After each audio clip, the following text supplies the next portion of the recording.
Hello friends, welcome to channel gold star academy. இன்னைக்கு கிளாஸில் நம்ம மொகல்ஸ் பற்றி தான் மறுபடியும் பார்க்க போகிறோம். This is part 3 of Mughals. So Mughals part 1 and part 2ல் மொகல்ஸ் கிங்ஸ் பற்றி பார்த்தோம். 6 கிங்ஸ் பற்றி பார்த்தோம். அவங்க ஃபேமிலி, அவங்க டைனஸ்டியோட ஆல்பம் பார்த்தோம் இல்லையா? ஸோ இந்த வீடியோவில் நம்ம என்ன பார்க்க போகிறோன்னா, அவங்களோட அட்மினிஸ்ட்ரேஷன் எந்த மாதிரி இருந்தது, ஆர்மி எப்படி மெயின்டைன் பண்ணாங்க, லேண்ட் ரெவென்யூ எந்த மாதிரி இருந்தது, ரிலீஜியஸ் பாலிசி எந்த மாதிரி இருந்தது, ஆர்ட், ஆர்கிடெக்சர், லிட்ரேச்சர் எல்லாம் எந்த மாதிரி இருந்தது. ஸோ த டோட்டல் மொகல் அட்மினிஸ்ட்ரேஷனையுமே வந்து நம்ம இந்த வீடியோவில் பார்க்கலாம் வாங்க.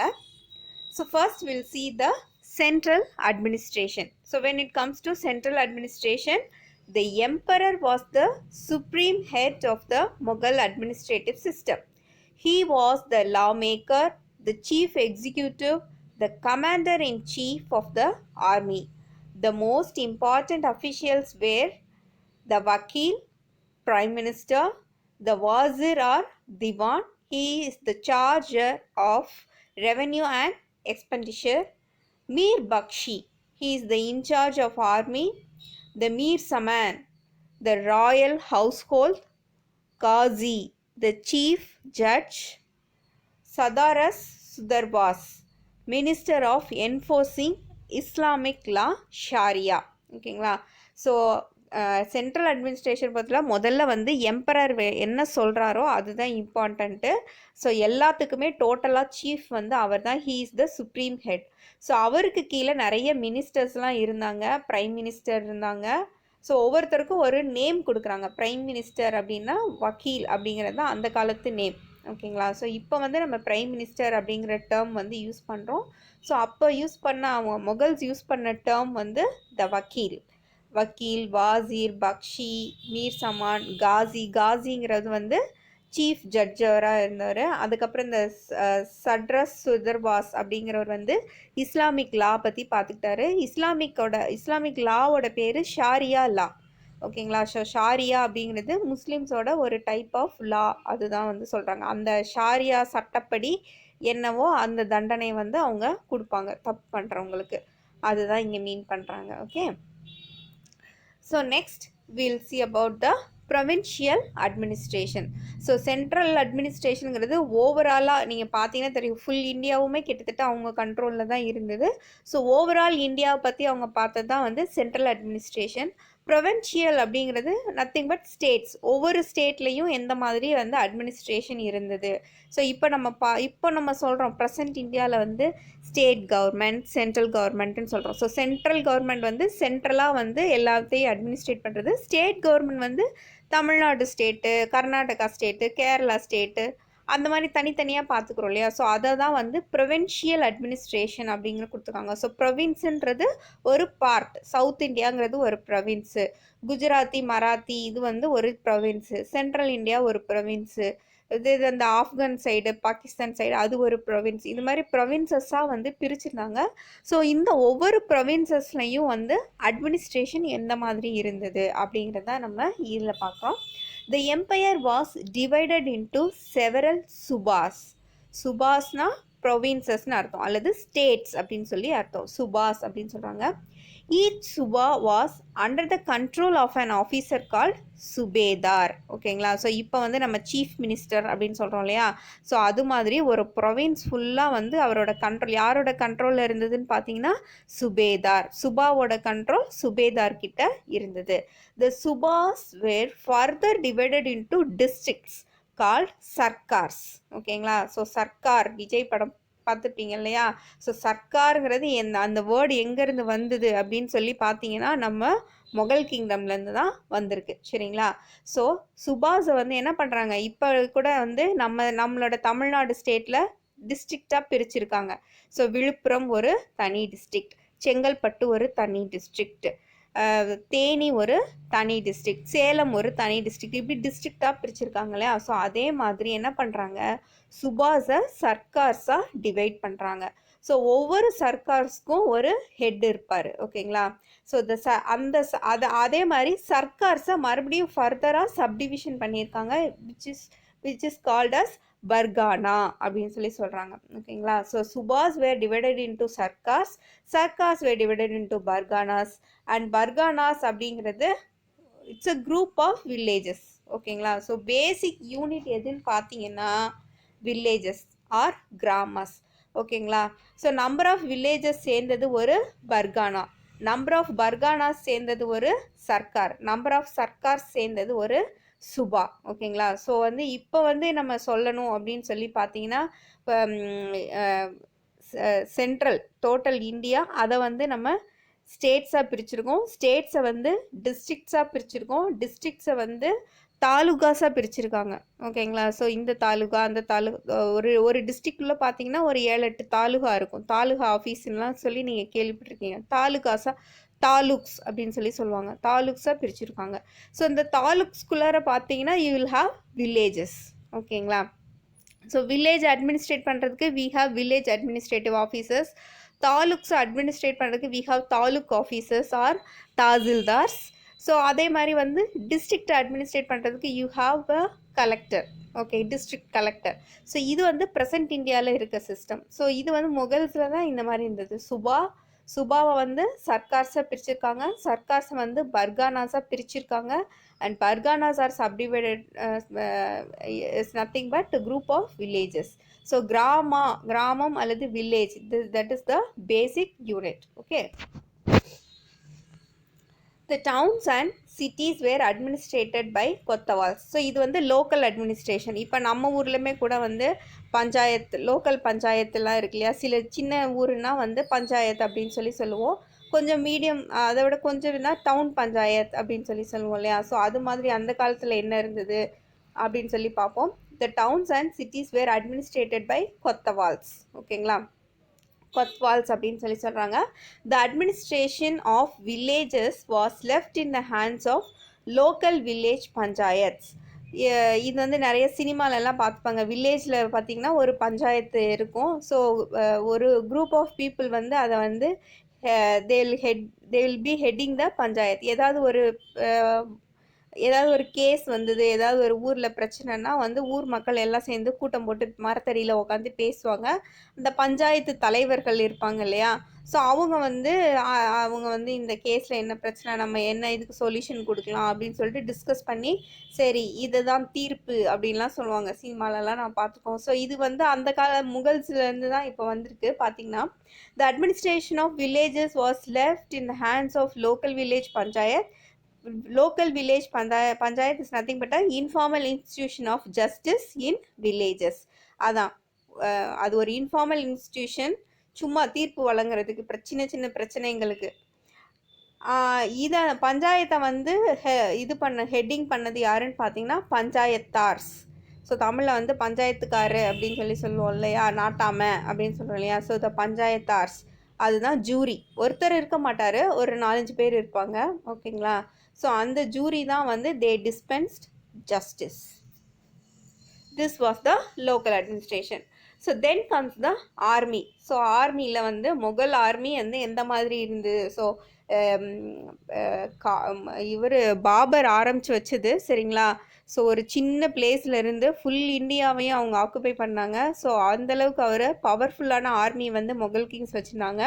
ஸோ வாட் தே ஹேட்னு பார்ப்போம். The Mughal army comprised of infantry. So இன்ஃபேண்ட்ரிங்கிறது சோல்ஜர்ஸ் வித் ஃபுட், அதாவது காலில் நடந்து போய் சண்டை போடுறவங்க இல்லையா? ஸோ அதுதான் வந்து இன்ஃபேண்ட்ரி அப்படின்னு சொல்லி சொல்லுவாங்க. தென் கவல்ரி. ஸோ கவல்ரின்றது குதிரைப்படை, குதிரைகள் வச்சுருப்பாங்க, ஹார்சஸ். தென் வார் எலிஃபென்ட்ஸ் வச்சுருப்பாங்க. தென் ஆர்ட்டிலரி. ஸோ மற்ற இந்தியன் கிங்ஸ் கிட்ட இல்லாத ஒரு ஸ்பெஷல் பார்த்திங்கன்னா இந்த ஆர்ட்டிலரி. ஸோ ஆர்ட்டிலரி அப்படின்ற தமிழில் வந்து பீரங்கி படை அப்படின்னு சொல்லி சொல்லுவாங்க. நம்ம டெல்லி சுல்தானேட் லெசன் படிக்கும்போது நம்ம ஆல்ரெடி பார்த்தோம். அப்போ தான் லைட்டாக வந்து கன் பவுடர்லாம் கொஞ்சம் யூஸ் பண்ண ஆரம்பிச்சிருந்தாங்க. மற்றபடி நம்ம இந்தியன் கிங்ஸ் கிட்ட, ராஜ்புத் கிங்ஸ் கிட்ட வந்துட்டு இந்த கன் பவுடர் எப்படி யூஸ் பண்ணுறது அப்படின்றதெல்லாம் நமக்கு தெரியல. ஃபுல்லாக வந்து நம்ம வந்து இன்ஃபேண்ட்ரி, கவல்ரி அண்ட் வார் எலிஃபென்ட்ஸ் மட்டும்தான் வச்சுருந்தோம். ஸோ மொகல்ஸ் தான், பாபர் தான் வந்து இந்த பீரங்கி படை அப்படின்னு சொல்லக்கூடிய ஆர்ட்டிலரியை வந்து இன்ட்ரடியூஸ் பண்ணார். Okay, mansabdari system. Mansabdari system அப்படின்னு சொன்னால் என்னன்னு சொல்லி பார்த்தலாம். Akbar introduce the mansabdari system. ஓகேங்களா. According to this system the nobles, civil and military officials were combined to form one single service. The rank of Mansabdar was not hereditary during Akbar's time. After him it became hereditary. ஓகேங்களா. So Mansabdari சிஸ்டம்னா first வந்து என்ன அப்படின்னு சொல்லி பார்த்துடலாம். ஒன்றும் இல்லை, ஒரு பெரிய கண்ட்ரியவே நம்ம மெயின்டைன் பண்ணணும் அப்படின்னு சொன்னால் என்ன பண்ணணும்? நிறைய போர் வீரர்கள் வேணும். மற்றவங்க யாராவது சண்டைக்கு வந்தாங்கன்னா வந்து நம்ம திருப்பி சண்டை போடணும் இல்லையா? அது ப்ளஸ் லேண்ட் ரெவென்யூ. ஓகேங்களா. பணம் வேணும். ஓகே. ஸோ அந்த பணம் வந்து எப்படி ஜென்ரேட் பண்ணுறது, மக்கள்கிட்ட வந்து எப்படி டேக்ஸ் போட்டு வரி வாங்கி கலெக்ட் பண்ணுறது, அதுவும் இருக்குது. ப்ளஸ் இவ்வளோ பெரிய ஆர்மி வந்து நம்ம வச்சுருக்கோம், அதை எப்படி நம்ம மெயின்டைன் பண்ணுறது, அதுவும் இருக்குது. ஓகேங்களா. நிறைய போர் வீரர்கள் இருக்காங்க, குதிரைகள் இருக்குது, யானைகள் இருக்குது, எல்லாமே இருக்குன்னா எல்லாத்தையும் மெயின்டைனும் பண்ணணும் இல்லையா? அதுக்கு சாப்பாடு போடுறது, கவனிக்கிறது, அதுக்கு ப்ராக்டிஸ் கொடுக்கறது எல்லாமே இருக்குது. ஓகே. ஸோ இதுக்காக வந்து அக்பர் கொண்டு வந்தது தான் வந்து mansabdari system. So Mansabdari system அப்படிங்கிறது வந்து என்ன அப்படின்னு சொல்லி நீங்கள் பார்த்தீங்கன்னா, ஒவ்வொரு மன்சப்தாருக்குமே வந்துட்டு சில குறிப்பிட்ட குதிரைகளையும் வீரர்களையும் கொடுத்துருவாங்க. ஓகேங்களா. ஸோ ஒரு குறிப்பிட்ட குதிரையும் வீரரையும் நீங்கள் அக்பர்கிட்ட வாங்கிட்டு நீங்கள் ஒரு மன்சப்தாராக மாறிக்கலாம். ஓகேவாங்க. நீங்கள் ஒரு மன்சப்தாராக இருக்கும்போது அந்த குதிரைகளை பார்த்துக்க வேண்டியது, அந்த போர் வீரர்களை பார்த்துக்க வேண்டியது, அவங்களுக்கு ட்ரைனிங் கொடுக்க வேண்டியது உங்களோட வேலை. நீங்கள் ஃபுல்லுமே வந்து டேக் கேர் பண்ணிக்கணும். அந்த சோல்ஜர்ஸையும் டேக் கேர் பண்ணிக்கணும், அந்த ஹார்ஸஸையும் பார்த்துக்கணும். So when the war comes, ஓகேங்களா, அக்பர் வந்து என்ன பண்ணுவார், மன்சப்தார்ஸ் எல்லாத்தையுமே கூப்பிட்டு உங்ககிட்ட எத்தனை நீங்கள் ஒவ்வொருத்தரும் வந்து எவ்வளோ தரப்போகிறீங்க அப்படின்னு சொல்லி கேட்பாரு. மன்சப்தார்ஸ் வந்து கிங்குக்கு வந்து ஹெல்ப் பண்ணுவாங்க. ஓகேங்களா. ஸோ ஏன்னா கிங்கோட ஹார்ஸஸையும் கிங்கோட சோல்ஜர்ஸையும் தான் இவங்க மெயின்டைன் பண்ணுறாங்க, அதுக்கு இவங்களுக்கு சேலரியும் கொடுக்குறாங்க. ஸோ ஒரு வாரோ ஏதோ ஒரு நாட்டில் வந்து ஒரு பிரச்சனை வரும்போது இமீடியட்டாக இந்த மன்சப்தார்ஸ்லாம் அவங்கக்கிட்ட இருக்க சோல்ஜர்ஸையும் ஹார்ஸஸையும் வந்து கிங்குக்கு கொடுத்து ஹெல்ப் பண்ணுவாங்க. ஸோ இந்த மாதிரி ஒரு சிஸ்டம் தான் வந்து அக்பர் ஃபாலோ பண்ணார், அக்பர் இன்ட்ரடியூஸ் பண்ணார், எல்லாருமே இதை ஃபாலோ பண்ண ஆரம்பித்தாங்க. ஸோ இந்த சிஸ்டம் பேர் வந்து mansabdari system. Okay. Mansabdar rank was depend on the zat and sawar. ஜாட்னா என்ன, ஜவார்னா என்னன்னு பார்த்தலாம். Sawar was the number of horses and horsemen he had to maintain. His salary was fixed on the basis of the number of soldiers. ஓகேங்களா. So zat and ஜவார்ங்கிறது number of soldiers and horses தான். So ஒரு கிங்கிட்டேருந்து எவ்வளோ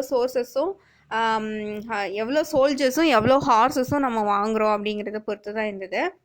அதே மாதிரி salary வந்து நீங்கள் எவ்வளவு மெயின்டைன் பண்ணுறீங்களோ அதுக்கு தகுந்த மாதிரி சேலரி கொடுத்தாங்க.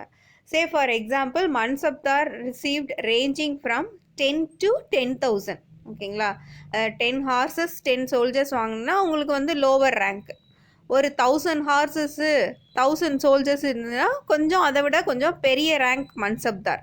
ஸோ இப்போ இதே இது 10,000 ஹார்சஸ் 10,000 சோல்ஜர்ஸ் நான் வச்சுருக்கேன் அப்படின்னா நீங்கள் வந்து ரொம்ப ஹையர் ரேங்க் மன்சப்தார். ஓகேங்களா. ஸோ ரேங்க் வந்து இந்த மாதிரி தான் ஃபிக்ஸ் பண்ணாங்க. ஸோ அதிகமான சோல்ஜர்ஸ் அதிகமான ஹார்சஸ் இருந்ததுன்னா ஹையஸ்ட் ரேங்க் மன்சப்தார். ஸோ கொஞ்சம் ரொம்ப கம்மியாக இருக்குது, என்கிட்ட ஒரு 10 சோல்ஜர்ஸ் தான் இருக்காங்க, ஒரு 100 சோல்ஜர்ஸ் தான் இருக்காங்க, அவ்வளோதான் ஹார்ஸஸும் இருக்குது, ஜாட் அண்ட் ஜவார் வந்து ரொம்ப கம்மியாக இருக்குது அப்படின்னா வந்துட்டு எனக்கு வந்து லோவர் ரேங்க் தான். சரிங்களா. So this is how they rank the mansabdars. ஓகேங்களா. ஸோ சேலரியும் அதுக்கு தகுந்த மாதிரி தான் ஃபிக்ஸ் பண்ணாங்க. அவர் வந்து ஆப்வியஸ்லி அதிகமான ஹார்ஸஸ் மெயின்டைன் பண்ணணும், சோல்ஜர்ஸை மெயின்டைன் பண்ணால் higher rank mansabdar will be getting higher salary, lower rank mansabdars will be getting the lower salary இல்லையா. ஸோ இந்த சிஸ்டம் வந்து ஒரு அக்பர் இன்ட்ரடியூஸ் பண்ண சூப்பரான system. His salary was fixed on the basis of the number of soldiers each mansabdar received, ranging from 10 to 10,000. Okay. Next we will see the land revenue administration. So இப்போ வந்து ஆர்மியை எப்படி maintain பண்ணாங்க அப்படின்றதுக்கு வந்து mansabdari system பார்த்தோம். So அடுத்து land revenue, லேண்ட்லேருந்து revenue வரணும், அந்த பணத்தை வச்சு தான் நம்ம வந்து கண்ட்ரியோட எம்பவர்மெண்ட்காக வந்து செலவு பண்ண முடியும் அப்படின்னு சொல்லி நம்ம பார்த்தோம் இல்லையா. So the Mughal emperors enforce the old இக்தா system. So இந்த இக்தா சிஸ்டம், இக்தாதார் அப்படிங்கிற வந்து டெல்லி சுல்தானேட் பீரியட்லேயே நம்ம பார்த்துட்டோம். ஸோ கிட்டத்தட்ட மொகல்ஸும் வந்து அதே இக்தா சிஸ்டம்ஸ் தான் ஃபாலோ பண்ணாங்க. But they renamed it to jagir. Okay. The collection of the revenue of an area was bestowed upon a military or civil official named Jagirdar. So அங்கே இக்தாதார்னு பார்த்தோம் டெல்லி சுல்தானில். ஸோ இங்கே ஜாகீர்தார். ஜாகீரில் வந்து லேண்ட் ரெவென்யூ கலெக்ட் பண்ணுற ஒரு official பேர் வந்து பார்த்திங்கன்னா jagirdar. The Jagirdar collected the revenue through his own officials. So jagirdar வந்து அவருக்கு கீழே வந்து ஆஃபீஸர்ஸ் வச்சுருப்பாரு. ஸோ அந்த ஆஃபீஸர்ஸ்லாம் யார் அப்படின்னு பார்த்தீங்கன்னா amalguzar. He is the revenue collector of the district. The potdar, the qanungo, the patwari and the muqaddams, they are all subordinate officers. ஒன்றும் இல்லை, அவங்க கீழே இருக்க ஆஃபீஸர்ஸ்க்கு பேர் வைக்கிறாங்க, அவ்வளோதான். சரிங்களா. ஸோ அமல் குசார், இது ஞாபகம் வச்சுக்கோங்க, அவர் வந்து டிஸ்ட்ரிக்ட் ரெவென்யூ கலெக்டர். ஸோ அந்த டோட்டல் டிஸ்ட்ரிக்ட்டுக்குமே வந்து ரெவென்யூ கலெக்ட் பண்ணி கொடுக்குறது யார் அப்படின்னு பார்த்தீங்கன்னா அமல் குசார். அமல் குசார் ஜகீர்தார் கொடுப்பாரு, ஜகீர்தார் வந்து கிங்குக்கு கொடுத்துருவார். ஓகேங்களா. ஜமீன்தார்ஸ் வேர் appointed to collect the revenue from land holders. So locally பார்த்தீங்கன்னா ஜமீன்தார்ஸ் இருந்தாங்க. ஸோ ஒவ்வொரு ஜமீன்தார்ஸும் வந்து அவங்க தான் வந்து லேண்ட் ஹோல்டர்ஸ் கிட்ட டைரக்ட் கான்டாக்டில் இருக்காங்க. ஸோ டைரெக்டாக வந்து லேண்ட்லேருந்து ரெவென்யூ வாங்கி, லேண்ட் ஹோல்டர்ஸ் கிட்டேருந்து ரெவென்யூ வாங்கி கொடுக்குறாங்க. ஓகேங்களா. Zamindars collected taxes and maintained law in order to help the Mughal officials and soldiers. ஓகேங்களா. ஸோ ஓகே, இவங்க வந்து ஜமீன்தார்ஸ் வந்து என்ன பண்ணுறாங்க அப்படின்னு பார்த்தீங்கன்னா அவங்க தான் வந்து டேக்ஸ் கலெக்ட் பண்ணுறாங்க. ஸோ அந்த டேக்ஸ் கலெக்ட் பண்ணுறதுல அவங்களுக்கு ஏதாவது பிரச்சனை வருதுன்னு வச்சுக்கோங்களேன், அவங்களுக்கு யார் ஹெல்ப் பண்ணுறாங்கன்னா முகல் சோல்ஜர்ஸே ஹெல்ப் பண்ணுவாங்கன்னு சொல்லியிருக்காங்க. ஓகேவா. இப்போ சினிமாலலாம் பார்த்துருவாங்க, வந்து திடீர்னு வந்து வரி கேட்குறாரு ஜமீன்தார் அப்படின்னா யாராவது வரி தரலன்னா என்ன பண்ணுவாங்க, சோல்ஜர்ஸு தூக்கிட்டு போயிடுவாங்க, போர் வீரர்கள். ஸோ அப்போடைய வந்து சோல்ஜர்ஸோட வந்து நாங்கள் தான் ஆஃபீஸர்ஸ் வந்து டேக்ஸ் கொடுங்க அப்படின்னு வந்து லேண்ட் ஹோல்டர்ஸை கேட்டால் அவங்க உடனே வந்து டேக்ஸை பே பண்ணிடுவாங்க இல்லையா. ஸோ அந்த சிஸ்டம் தான் நடந்திருக்கு. ஸோ முகல் அஃபிஷியல்ஸும் சோல்ஜர்ஸும் இந்த ஜமீன்தாருக்கு வந்து ஹெல்ப் பண்ணியிருக்காங்க. ஸோ அப்படின்னா என்ன அர்த்தம்னா ஒவ்வொரு ஜமீன்தாரோட வீட்லேயும் வந்து கொஞ்சம் சோல்ஜர்ஸ் இருந்திருப்பாங்க அப்படின்னு தான் அர்த்தம். சரிங்களா.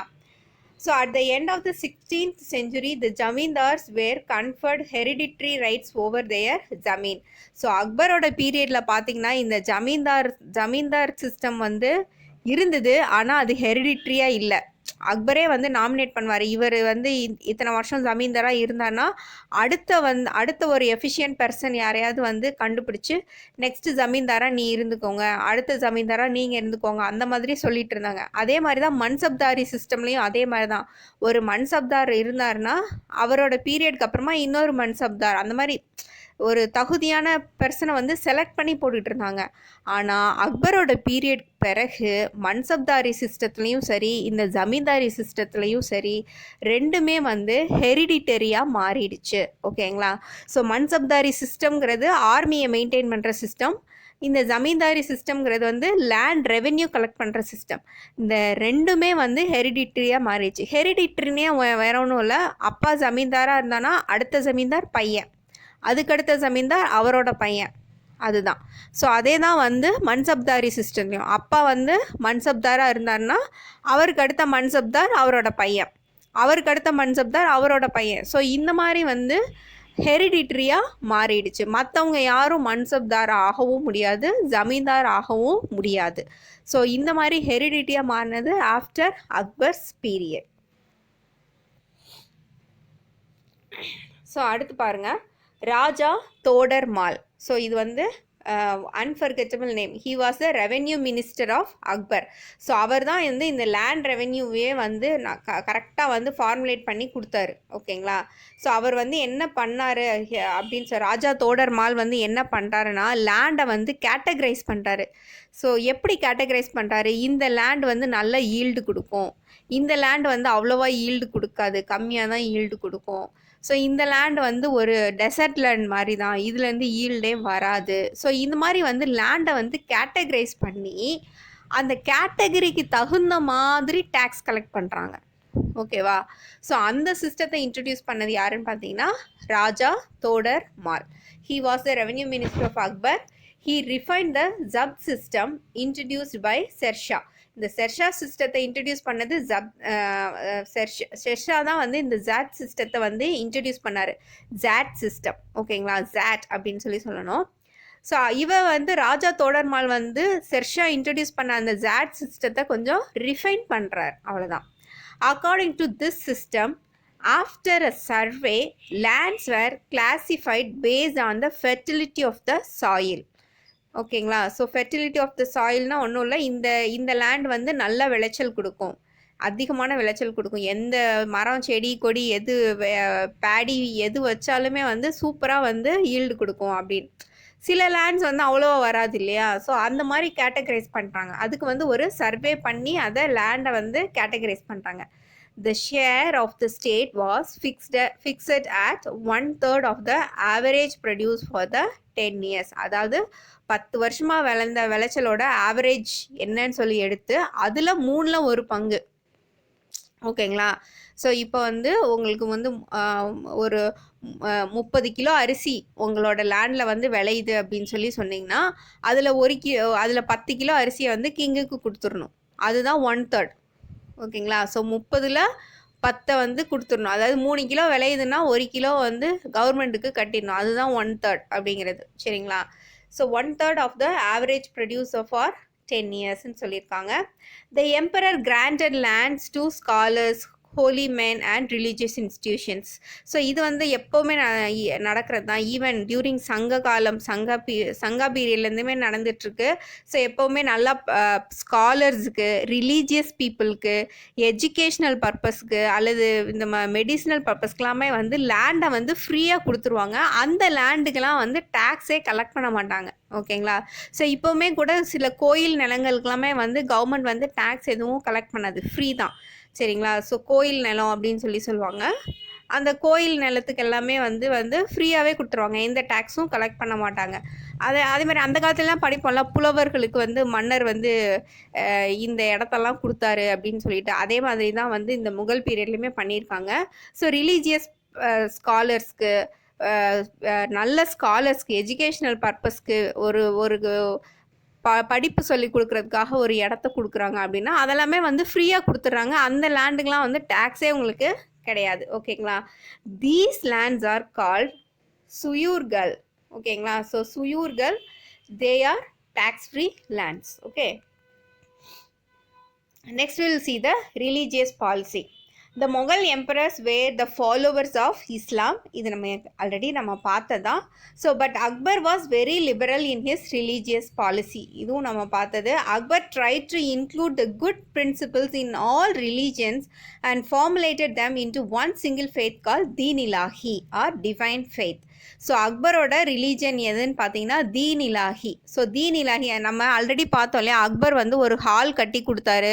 அந்த இபாதத் கானா ஹாலில் வந்து எல்லா ரிலீஜியஸ் ஸ்காலர்ஸும் வந்து டிஸ்கஸ் பண்ணுவாங்க அப்படின்னு பார்த்தோம் இல்லையா? ஸோ அக்பர் வந்து என்ன பண்ணுறாரு, எல்லா ரிலீஜன்ஸ்லேருந்தும் இருக்க நல்ல பிரின்சிபல்ஸை எடுத்துக்கிறாரு. ஓகேங்களா? ஸோ எல்லா ரிலீஜன்ஸும் என்ன சொல்லுது, ஒருத்தர் அன்பு செய்யுங்க, இல்லாதவங்களுக்கு உதவி செய்யுங்க, நல்லவங்களாக இருங்க. இதை தான் வந்து எல்லா ரிலீஜன்ஸுமே சொல்லும். ஓகேங்களா? ஸோ ஹிந்துவாக இருந்தாலும் சரி, முஸ்லீமாக இருந்தாலும் சரி, கிறிஸ்டியன்ஸாக இருந்தாலும் சரி, எல்லா ரிலீஜனும் சொல்கிறது ஒன்று தான். அன்பாக இருங்க, நல்லவங்களாக இருங்க, இல்லாதவங்களுக்கு உதவி செய்யுங்க, அவ்வளோதான். சரிங்களா? ஸோ இதை தான் வந்து அக்பரும் நல்லா புரிஞ்சுக்கிட்டாரு. எல்லா ரிலீஜனும் ஒன்று தான், ஏன் வந்து ரிலீஜியஸ் பீப்புள் மாற்றி சண்டை போட்டுட்ருக்காங்கன்னு சொல்லிட்டு எல்லா ரிலீஜன்ஸில் இருக்க நல்ல பாயிண்ட்ஸை கலெக்ட் பண்ணி புதுசாக ஒரு ஃபெய்த்தை க்ரியேட் பண்ணுறாரு. அதோட பேர் தான் பார்த்தீங்கன்னா தீன் இலாஹி ஆர் டிவைன் ஃபெய்த். ஓகேங்களா? ஸோ இந்த தீன் இலாஹிங்கிறது கிட்டத்தட்ட அக்பரோட ரிலீஜன் மாதிரி தான். பட் அக்பரோட பீரியட் முடிஞ்சோடனே அந்த தீன் இலாஹியும் அக்பரோட சேர்ந்தே போயிடுச்சு. ஓகே, அக்பருக்கு பின்னாடி வந்து அவுரங்கசீப் பார்த்தீங்கன்னா he was not liberal towards other religions. He reimposed the jizya tax and pilgrim tax on Hindus. Next we will see the art and architecture. Babur introduced the Persian style of architecture to India by building many structures at Agra, Bayana, Dholpur, Gwalior and Quil. Sher Shah built the Purana Quilla and Sasaram in Bihar. So Purana Quilla and Sasaram in Bihar. பீகாரில் சசாராம்ங்கிற building இது எல்லாமே கட்டினது யாருன்னு பார்த்தீங்கன்னா ஷெர்ஷாசூர். So Babur தான் வந்து Persian style of ஆர்கிடெக்சரும் வந்து India கொண்டு வந்தார். ஸோ இந்த பெர்ஷியன் ஸ்டைல்ஸ்ன்னு ஒன்றும் இல்லை, அந்த பில்டிங்லலாம் பார்த்தீங்கன்னா மேலே வந்து ஒரு டோம் மாதிரி இருக்கும். டோம்னா என்னது, ஒரு வளைவு. பில்டிங் மேலே வந்து அப்படியே ஒரு வளைவு மாதிரி இருக்குது பார்த்தீங்களா, அழகா. அதுதான் வந்து பெர்ஷியன் ஸ்டைலுன்னு சொல்கிறாங்க. அதுக்கப்புறம் பில்லர்ஸு அந்த அந்த அந்த மாதிரி ஸ்டைல் ஆஃப் ஸ்ட்ரக்சரை தான் வந்து பெர்ஷியன் ஸ்டைல் அப்படின்னு சொல்லி சொல்கிறாங்க. ஸோ ஒவ்வொரு கிங்கும் என்னென்ன கட்டினாருன்னு பார்க்குறோம். Akbar's time the Diwani Khas, Diwani Aam, Panch Mahal, Rang Mahal, Salim Chishti's tomb and Buland வாசா. ஸோ இதுதான் வந்து அக்பரோட புலந்தர் வாசா. பஞ்ச் மஹால்ங்கிறது பிரமிடல் ஸ்ட்ரக்சர் இன் 5 stories. பாஞ்ச்னாலே 5 தானே ஹிந்தியில். ஸோ பாஞ்ச் மஹால் அப்படிங்கும்போது என்னென்னா 5 story பில்டிங், அஞ்சு ஸ்ட்ரக்சர் இருக்கும், அதுதான். ஸோ திஸ் இஸ் புலந்தர் வாசா. திவானி காஸ், திவானி ஆம், தென் பாஞ்ச் மஹால், ரங் மஹால். இந்த பாஞ்ச் மஹாலில் உங்களுக்கு பார்த்தீங்கன்னா தெரியும் 5 story building, 5 level of structures இருக்குது. Then Rang Mahal.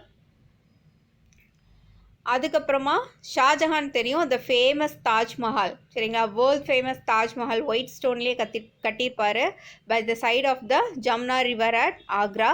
And then the famous peacock throne covered with expensive jewels was made for the emperor to sit on. So இது பண்ணதும் வந்து ஷாஜஹான் தான். தமிழில் வந்து மயிலாசனம் அப்படின்னு சொல்லுவாங்க. மயில் டிசைன்லாம் அதில் அதிகமாக இருந்திருக்கு. ஸோ பீகாக் த்ரோன், அப்படியே பீகாக் த்ரோன் அந்த இதில் வந்து எம்பரர் உட்கார்றதுக்கான சீட்டு தான் அது, சேர் தான் அது. பட் அது வந்து எக்ஸ்பென்சிவாக இருந்தது, பயங்கரமாக டிசைன் பண்ணி நிறைய ப்ரெஷியஸ் ஜுவல்ஸு ஸ்டோன்ஸ் எல்லாமே வச்சு பயங்கர வேலைப்பாடு மிக்க ரொம்ப ப்ரெஷியஸான ஒரு சேர் தான் அது. Peacock throne, the famous peacock throne. So அது யாருன்னு பார்த்தீங்கன்னா ஷாஜஹானோட பீரியடில் அவர் பண்ணினது தான், ஓகேங்களா. அதோட பிக்சர் தான் நீங்கள் இங்கே பார்க்குறீங்க. ஸோ நெக்ஸ்ட் வந்து மோத்தி மஸ்ஜித், ஜுமா மஸ்ஜித், இதெல்லாமே வந்து ஷாஜஹானோட பீரியடில் வந்து அவர் கட்டினது தான். மோத்தி மஸ்ஜித், ஜுமா மஸ்ஜித் இதெல்லாம் ரொம்ப ஃபேமஸ், இப்போ வரையுமே இருக்குது. நார்த் இந்தியா டெல்லி டூர் போனீங்கன்னா டெல்லி ஆக்ராவில் ஃபுல்லாக வந்து இந்த ஆர்கிடெக்சர்ஸ் எல்லாமே நம்ம பார்க்கலாம், ஓகேங்களா. ஸோ ரெட் ஃபோர்ட், அதோட இன்னொரு நேம் வந்து Lal Qila. In Delhi, Red Fort in Delhi was the residence of Mughal emperors. So Mughal எம்பரோட ரெசிடென்ஸ் எதுன்னு பார்த்தீங்கன்னா ரெட் ஃபோர்ட், ஓகேங்களா. ஸோ அவங்களோட வீடாக இருந்திருக்கு, முகல் எம்பரர்ஸோட வீடாக இருந்திருக்கு. It was constructed in 1639 by emperor Shahjahan as the palace of his capital Shahjahanabad. So அவர் பாருங்கள், புதுசாக ஒரு சிட்டியை வந்து அவரே கட்டி அதுக்கு ஷாஜஹானாபாத்னு பேர் வச்சுருக்காரு. இதே மாதிரி அக்பரும் புதுசாக ஒரு சிட்டியை கட்டி அவர் வந்து சிட்டியவே பில்டு பண்ணார். அந்த சிட்டியை பில்ட் பண்ணி அதுக்கு ஃபத்தேபூர் சிக்ரின்னு பேர் வச்சாருன்னு பார்த்தோம் இல்லையா. ஸோ அதே மாதிரி ஷாஜஹானும் வந்து புதுசாக ஒரு சிட்டியை பில்டு பண்ணி அதுக்கு வந்து ஷாஜஹானாபாத் அப்படின்னு சொல்லி பேர் கொடுத்தாரு. ஸோ அந்த காலத்து ஷாஜஹானாபாத்தில் தான் வந்து ரெட் ஃபோர்ட் இருந்து இப்போ present day new Delhi. The Red Fort is named for its massive enclosing walls of red sandstone. நல்ல சிவப்பு கல்லில் கட்டினதுனால, சிவப்பு சாண்டில் கட்டினதுனால வந்து அதை ஸ்டோனில் கட்டினதுனால அதுக்கு வந்து ரெட் ஃபோர்ட் அப்படின்ற பேர் வந்து ஈஸியாக எல்லாரும் சொல்ல ஆரம்பித்தாங்க. பட் அதோட ஆக்சுவல் நேம் வந்து லால் கிலா அப்படிங்கிறது. ஸோ இப்போ வரையும் செங்கோட்டையை நம்ம கவர்மெண்ட் வந்து யூஸ் பண்ணிகிட்ருக்காங்க, ரெட் ஃபோர்ட்டை, சரிங்களா.